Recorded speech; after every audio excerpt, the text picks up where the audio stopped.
Hello friends, मैं Amit Kaushal, Jupiter study abroad consultant Chandigarh से। कल से जब से मैंने वो वीडियो डाली है अबाउट द इंटरव्यूज़ और कुछ कॉशन मैंने दी थी, काफ़ी अलार्म बेल्स रेज हुई हैं उसके बाद। और कहीं ना कहीं स्टूडेंट्स में जिन्होंने ऑलरेडी अप्लाई किया हुआ है ऑस्ट्रेलिया के लिए, इस एरिया से, जैसे मैं बात करूं हरियाणा से, गुजरात से या कुछ पार्ट ऑफ पंजाब से, स्पेशली अगर उन्होंने पीटीई का एग्ज़ाम दिया है, उसके बाद लोगों में बहुत ज़्यादा एंग्जाइटी हो गई है। तो अब कल मेरी बात हुई है कुछ यूनिवर्सिटी से जिनको हम रिप्रेजेंट करते हैं, उनके रिप्रेजेंटेटिव से। तो मैं आपको बताता हूँ ये कॉन्टेक्स्ट है क्या, क्यों ये कंट्रोवर्सी खड़ी हुई, उसका रीज़न क्या है।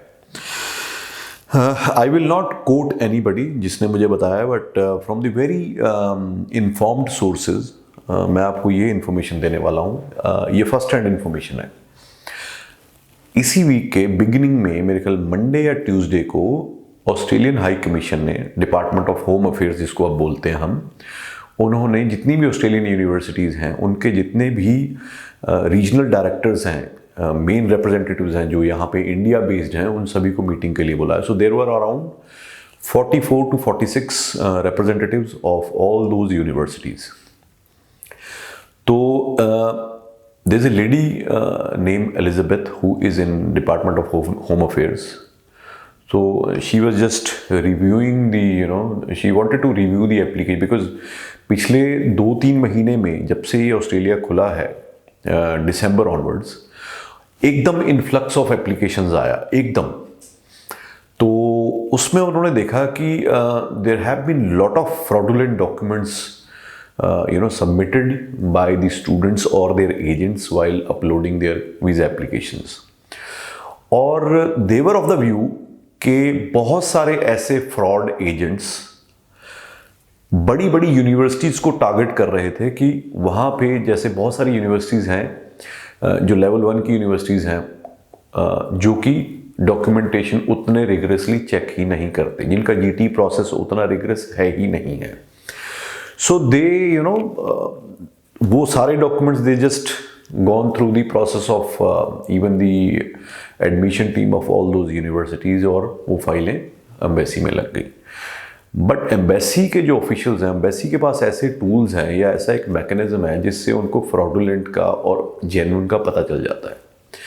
So what they found is that there is one particular center which is in Haryana, जहां से मैक्सिमम पीटीई के फेक रिजल्ट्स जो थे वो उन्होंने आइडेंटिफाई किए। स्टूडेंट्स को कॉल किया, स्टूडेंट्स के नंबर जो हैं 60, 64, 65, 70, और जब हाई कमीशन के ऑफिसर्स ने उनसे, स्टूडेंट से बात की, and they were not able to utter a word in English.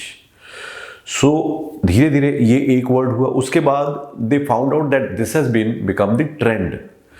तो कहीं ना कहीं उनको ये लगा कि ये जो इंग्लिश के इन्होंने स्कोर लगाए हैं या पीटीई के सर्टिफिकेट लगाए हैं, this is nothing wrong, this is not against PTE result, this is a nexus जो उस पर्टिकुलर सेंटर ने, जो भी था, मुझे नहीं पता, जेन्युइनली मुझे नहीं पता कि कौन सा सेंटर है, बट उस पे से जितने भी स्टूडेंट्स के रिजल्ट लगे थे वो सभी they found wanting, because majority of them were fake. उनकी जगह किसी और ने टेस्ट दिया और हाई रिजल्ट देके उनको बेच दिया। This is what happens. अब इसका जो खामियाजा है वो हरियाणा का हर बच्चा भुगत रहा है या भुगतेगा। जैसे मैंने पहले भी बताया था कि कुछ ऐसे ब्लैक शीप्स हैं हमारी इंडस्ट्री में जो अपने प्रॉफिट के लिए स्टूडेंट्स का फ्यूचर दांव पे लगाने के लिए तैयार है। और इसमें कल अकेले एजेंट का मैं कसूर नहीं कहूँगा, इसमें हमारे स्टूडेंट भी ऐसे हैं और इवन उनकी फैमिलीज भी। I am not generalising this, but कुछ हैं ऐसे कि जी हम बहुत बार दे लिया जी पेपर, अब हमारे नहीं आ रहे इतने, तो आप कुछ करा दो। मेरे को भी कई पूछते हैं कि ऐसा कुछ है जुगाड़, तो मैं तो अपने कान पकड़ लेता हूँ और हाथ जोड़ देता हूँ कि नहीं, ऐसा मेरे पास तो कुछ नहीं है। So there are people who are lured for these kind of benefits कि हाँ आप पैसे दे दो, हम आपका ये करा देंगे, वो करा देंगे। बहुत सारे certificate of board and universities were also found fake. तो ये एक तो अलार्म है उन सभी स्टूडेंट्स के लिए, जैसे मैंने कल कहा था घबराने की कोई बात नहीं है, बट मेरी बात को केयरफुली सुनना।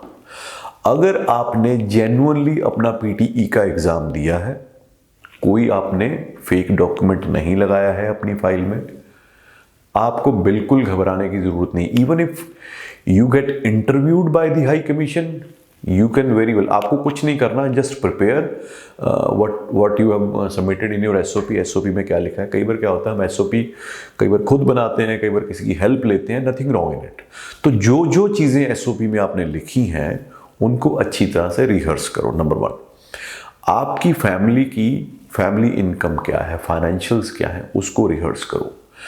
थोड़ा सा यूनिवर्सिटी या कॉलेज के बारे में जिसमें आप जाना चाहते हो उसको रिहर्स करो, उसके बारे में आपको पता होना चाहिए। Why you want to study in that university और in that college, and why have you chosen Australia in front of Canada, UK और यूएसए। तो ये चीज़ भी आपको प्रिपेयर करनी पड़ेगी। कोर्स कंटेंट प्रिपेयर करने पड़ेंगे। How your course is relevant to your previous study, ये आपको तैयार करना पड़ेगा। And what are the career opportunities once you finish that course, वो भी आपको करना पड़ेगा। तो आप समझ रहे हैं, the whole idea of this practice started by department of home affairs is कि ये जो ब्लैक शीप्स है ना, इनको लोग कॉल आउट करें, इनको लोगों को पता चले कि हाँ ये जो बंदे हैं या ये जो एजेंट्स हैं या ये जो वो सेंटर्स हैं जो कि अपने फायदे के लिए पूरी ही एक एरिया को नेगेटिवली पेंट कर रहे हैं, तो they should be called out. तो आपको बहुत सारा मैंने देखा कि सोशल मीडिया पे था कि हरियाणा के स्टूडेंट्स को अब ऑस्ट्रेलिया में अप्लाई नहीं कर सकते, nothing like it. I have spoken to Griffith University last night. I have spoken to University of Newcastle last night. They said students from Haryana are welcome. As long as they qualify the entry requirements, as long as they have funds in their disposal, as long as their documents are not fake. No problem. अगर आपको कोई कहता है कि हम आपकी application नहीं ले सकते, हरियाणा से हो आप, हरियाणा बोर्ड से हो, you can contact us. I will do your case. ठीक है, तो इसलिए पैनिक होने की जरूरत नहीं है। बट हाँ, ये ट्रिगर जो हुआ है, ये ट्रिगर उस वजह से हुआ है जो हाई कमीशन ने एक रिव्यू मीटिंग की है यूनिवर्सिटीज के साथ दिस वीक में बिगिनिंग में, और वहां पे जो रिजल्ट उनको नजर आए हैं, सामने आए हैं, उसने ये सारी एक्सरसाइज को रास्ता दिखाया है। तो बहुत सारे क्वेश्चन कल मेरी वीडियो पे आ रहे थे, जी सबको इंटरव्यू होगी, ये होगा वो। देखो, सबको तो नहीं होगी, बट अगर आप वो तीनों चीज़ों से हो, अगर आप हरियाणा या गुजरात से हो, आपका पीटीई का टेस्ट है और आपका जो एड्रेस है वो विलेज से है, तो लाइकलीहुड बहुत है कि आपको इंटरव्यू कॉल आ सकती है या वीडियो कॉल आ सकती है। टेलीफोनिक इंटरव्यू कॉल के लिए आपको कोई प्रायर नोटिस नहीं देंगे। You will get a call from 011 या +9111 से, जो दिल्ली का नंबर है। ठीक है, वो बोलेंगे आपको कि भाई I am calling from so and so from Australia high commission, so this is regarding your application. तो आपको आराम से रुक के बात करनी है।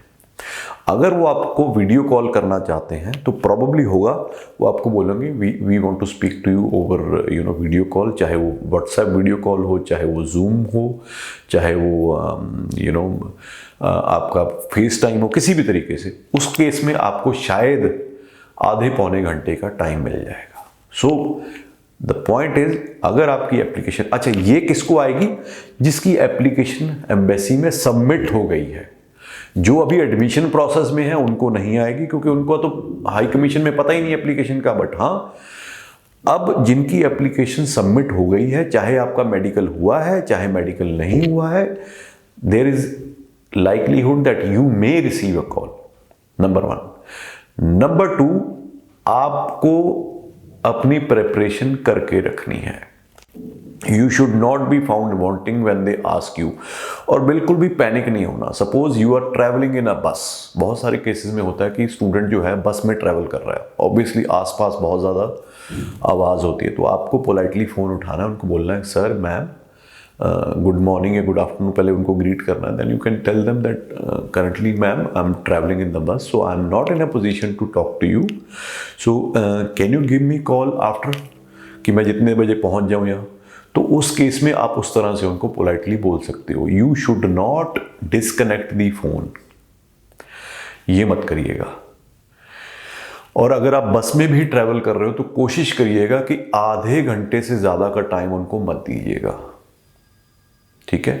तो इसलिए अगर आप हरियाणा से हो, आप गुजरात से हो, आप कुछ पार्ट ऑफ पंजाब से हो, आपको बिल्कुल ही ब्लैक लिस्ट नहीं किया गया है। हाँ, अब कुछ कॉलेजेस यूनिवर्सिटीज हो सकता है एक्स्ट्रा कॉशियस होके पैनिक हो जाएं, बोल दे कि हम नहीं लेंगे जी, but I have good universities, big universities which are still accepting as of now.